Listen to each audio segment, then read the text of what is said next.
Hi, and welcome back to another episode of the History of Fan Anime. I am your host, William Chow, and in today's episode, I'm going to do some more information and a few reviews of some music CDs. So again, I really actually am quite a big fan of Japanese music, not just anime music, but also popular Japanese music, and again, a lot of the music that we listen to from the anime also translates to the music that is popular at the time that they come out. So basically, in the late 80s and the 90s, a lot of the trends in music were brought over into anime, and therefore, if you wanted to get more of that kind of thing that you see in the anime, you can go to the popular music side and get more of that. So I just wanted to cover a little bit about the topic of music. And maybe get into a few reviews of some of the music that was available. Okay, so like the art book, music is also one of those things that can be universally enjoyed by many people, even though you don't know what the translation of the music is, especially things like soundtracks and that kind of stuff. You can watch a particular piece of anime and the soundtrack or the music that's playing in the background, and be able to get a copy of that on the CD and be able to listen to that, whether you want to use it for mood music or whether you want to use it for music to exercise with or whatever. It's something that can be enjoyed. Even if it is just a straight instrumental piece, you can listen to it for that, or if it has vocals, it's not necessary for you to actually understand what those vocals are to fully enjoy the music for that. I know that a lot of the new animes have karaoke tracks and translational tracks put into it there, but again, that's not 100% required, because a lot of times when we were listening to music soundtracks, I didn't have translation, nor did I even have access to the actual music tracks.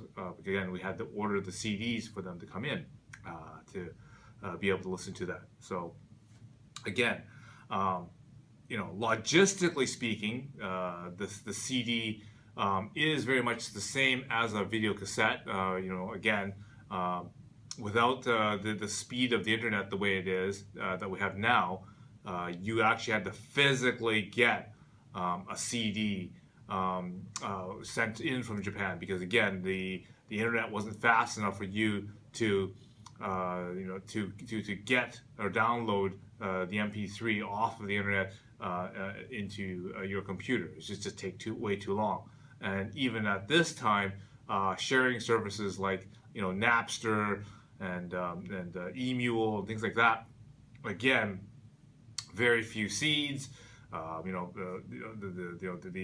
whole Napster thing went down. So again, the whole trying to use the internet was very, very difficult to get musical soundtracks.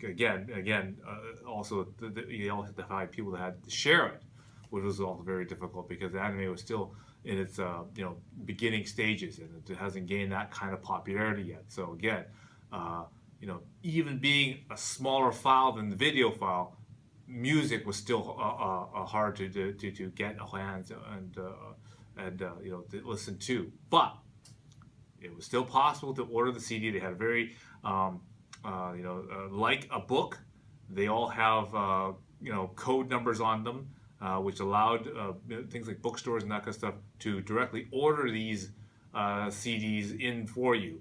And it's just a matter of giving them the code, giving them the company that you would get it from, and then it was possible for you to get them in. They weren't cheap, they write the prices on the actual back of the CDs, okay? And at this time, it wasn't too unusual to pay 3,000 yen, which is about $30 US, for a typical one CD CD package. Maybe it'd be like closer to 4,500 yen for maybe like a double CD set. But again, that was par for norm. Now, okay, I'm going to get into a slight little, a deviation to the topic. which will lead to a much bigger topic. So I'm just going to touch on it because it is a big issue. What will happen is when there's a disparity between the cost of something that when it gets released into a particular market against what it actual is for production, that leads itself very easily to bootlegs and counterfeits and that stuff from happening. Okay, so again, what will end up happening is that here we have something which costs quite a lot in Japan, and over here, of course, we're thinking, well, CDs, you should only pay about $10 a CD. So, well, why is it so much more expensive over there than it is over here? Well, some entrepreneurs, obviously, in the other Asian countries, namely like things like China, Hong Kong, Taiwan, heck, even some of the other smaller countries, in Southeast Asia. Okay, we'll get into things like, well, we know the production value of the CD is only, let's say $5, for example. Then if we were able to sell the CD for $10, $15, then there's a considerable amount of margin markup there. So again, when such a disparity between the supply and then the demand occurs, and there's such a price difference, then this thing called bootlegging, counterfeiting, even something as simple as regional differences will come into play. Now, then this is the era of pre-Amazon, even pre-Yahoo Japan, pre-eBay. The global economy is just starting to emerge. Okay, the whole concept of things belong in their own local markets was still a very popular idea, but it was slowly starting to change. Okay, things, the concept of why would someone want a Japanese laserdisc who doesn't live in Japan? Okay, or why would someone want this Japanese music CD that doesn't live in Japan? Okay, this whole entire concept, is very, is old-fashioned thinking. And again, with the advent of the global economy starting to occur, things are starting to migrate. People started to migrate. So again, being in Vancouver, where there is a very large, Japanese district, again, whether or not that's because of what had happened with the war and all that other stuff, and with all, the immigration was always a big issue. So a large contingent of Asians come through, come through Western Canada. Okay, so again, there's this this migrating need of Japanese materials leaving Japan and entering North America here. Okay. Videos, of course, I explained earlier in a previous episode where all these video stores were cropping up, and all of a sudden the concept of music also coming over as well is not too unusual to imagine. Now, here's the other question now. Okay, so now this product is leaving and becoming more universally available in other countries. Then you think, well, okay, if this is also happening here in North America, well, it's obviously happening in Hong Kong, Taiwan, even mainland China. Okay, there's obviously anime fans and that kind of stuff there, and again, they're not making the same sort of dollars per hour as a Japanese worker working. So again, there's going to be a lot of price disparity, and so what will end up happening is not only did they start making versions that are whether legal or not legal, whether regionalized or not regionalized in their particular country, those versions can end up being cheaper than the actual Japanese version. And then different companies start appearing, and different things start getting priced out. Again, because the internet wasn't as globally accessible by everybody, things like Yahoo and eBay were still not in play yet. So price searching these different priced CDs and whatnot wasn't the big problem for the commercial companies quite this time. A lot of these companies, and I'm going to give you an example. I have, for example, a very popular band, S.H.E. Okay, they're the people who did like Tsukisa for Maison Kaku, for example. Um, I have the both the Japanese original version of their CD as well as the Hong Kong release, which is released under Polydor HK. Okay, so again, it's a licensed version in Hong Kong for that exact CD. Now the idea is that this version they licensed in Hong Kong for sale in Hong Kong. It's not intended to be bought in Hong Kong and then brought from Hong Kong, say, to North America, for example.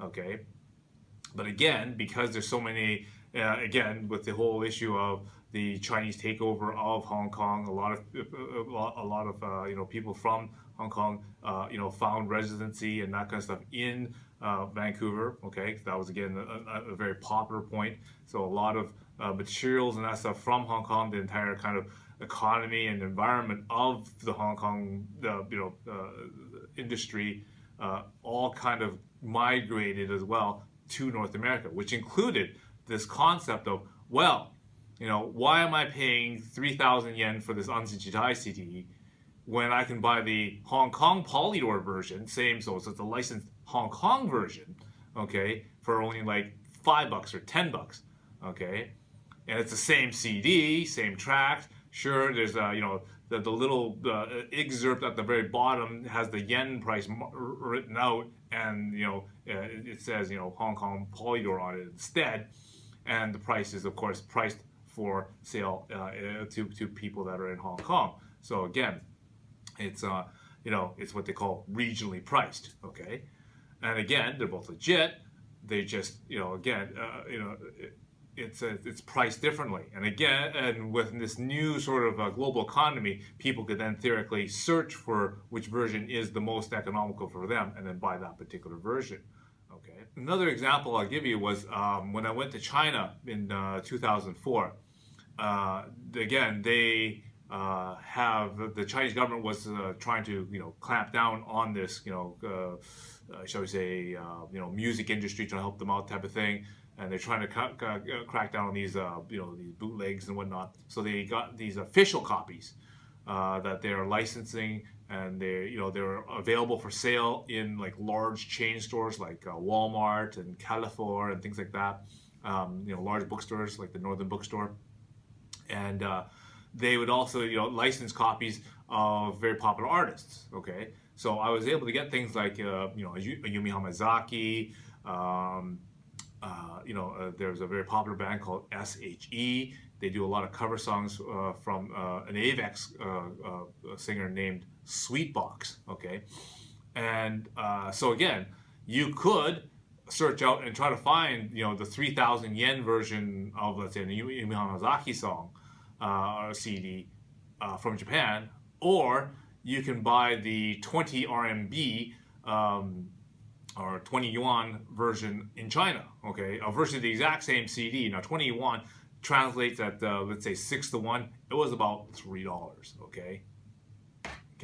So this is the thing. You want to pay $3-4 for the Chinese version, made in China, official, whatever stamp and all that kind of stuff that has on it, or do you want to pay the 3,000 yen for the official Japanese version? Again, they're both licensed copies. So that's how much you want to pay. Again, so this is another thing where they aren't expecting, these to be distributed globally, because obviously that's what causes a big, huge issue where, theoretically you could have the same person in, let's say, Japan going, well, I don't want to pay 3,000 yen for that CD. I'm just going to go on to eBay or something, and or Alibaba or something, and then say, oh well, there's a CD. Okay, I'll pay 300 yen. Okay, so a tenth of the price for that exact same CD, just printed in China as opposed to printed in Japan. Okay, so again, that's how the changes in the global economy has happened. But this sort of thing was already happening back in the early days of anime. Okay, so one of the big things that occurred, or was the big name at the time, was a Taiwan company called Sonmay. Okay, they produced a catalog that looks something like this. Okay, this is a slightly newer one. This is the slightly older version of that. They produced a line of CDs out of Taiwan, which basically was literally identical, especially the early ones, were literally identical to the Japanese releases, right down to the artwork that's printed on the CD, all the notes that are inside the liner notes that are in the book. They were copied to a T. Again, the little differences where they don't have the Japanese code number on them. They have the SM code number on it instead. But again, they could be got for about $8 or so. Again, by comparison, the 3,000 yen or $30 that you get them in Japan. And again, they're literally the virtually same similar CD. And again, before the global economy occurred, they weren't expecting these localized Asian versions to spread all over. Again, not that anyone, the concept is, well, why would anybody in North America care about Japanese music? Because the population of Japanese people is obviously not that big in North America, and so why would we care to make a version or have these versions float in it? But again, due to migration of populations of people, slowly this stuff was basically taken from from Taiwan, and people in stores and that kind of stuff realized, hey, people are getting into this anime thing. A lot of anime channels like Nausicaa, Totoro, Kiki's Delivery Service, and all those type of Joe Hisashi type of titles were getting really popular. The whole Macross and Macross Plus and that kind of stuff was all getting very, very popular. Ranma, Dragon Ball, were all part of the titles that are in this different set. Okay, and so they started releasing more and more of these discs, and they also kept changing different parts of the disc and making more variety. So not only did they have a set of regular anime and sort of popular music type of CDs, they also released a set of game CDs. So again, for all those people who are interested in to getting the soundtracks for Street Fighter, Final Fantasy, Virtual Fighter, and all these other video games and computer games, we're also now able to get the soundtracks for these at this much cheaper price. And again, a lot of people are and again, I don't want to get into it quite yet because again, this is more about how the CD market and that kind of stuff sort of evolved. But yes, so people, vendors and that kind of stuff, were able to say, hey, there's this place in Taiwan that sells this stuff, and whether you get it from the Sonmay itself or a store in Taiwan that carried that same kind of stuff, we're able to order these by the case loads, by the box loads, and send them out of Taiwan into North America for sale and for distribution. And as I said, even in Vancouver here, we had multiple number of stores in Chinatown, whether or not it be the main Chinatown downtown or in the new one in Richmond, that sold these Sonmay CDs. And again, as the season was hot, and as the anime was hot, these were very popular sellers because they were very inexpensive. They were about the same price you would pay, 10 to 10, 15, 20 bucks or whatever for some of the multiple set CDs, and that was sort of within reason of what we'd normally expect to pay for a CD. So again, the pricing disparity let itself open for this. Again, so okay, I'm not going to get into the legitimacy of whether or not it was licensed or not licensed, but coded region or not for the consumption of that market, okay, and not carrying products outside of that market.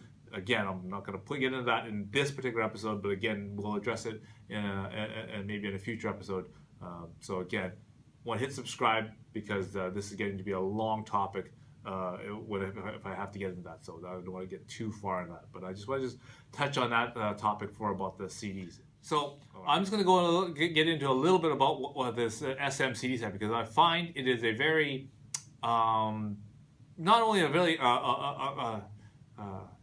a big set, but it's also a very kind of a good topological set that goes over a lot of the very things that obviously somebody thought was going to sell in this time. So it's kind of representative of sort of some of the popular animes out there, because obviously if it wasn't popular, they weren't going to sell a lot of these CDs. So obviously it was popular enough that people should pay attention to these, and they figured, oh well, it's obviously going to make enough sales that's worth making this version of it. So again, the SMCD lists basically different covers and stuff like that of the different CDs that are available from them.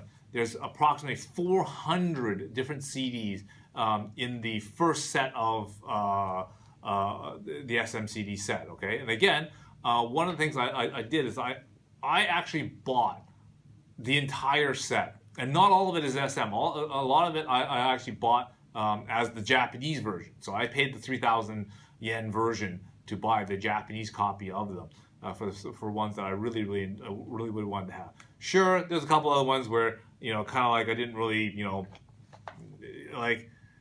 I'm really kind of skeptical of what the CD really was, or I wasn't interested in the topic of what the CD is, so I ended up just buying the SM copy of that, and save myself some money there. But I mean, it covers again a very wide range of topics that are out there, starting from your Joe Hisashi basics like Totoro, Kiki's Delivery Service, Nausicaa.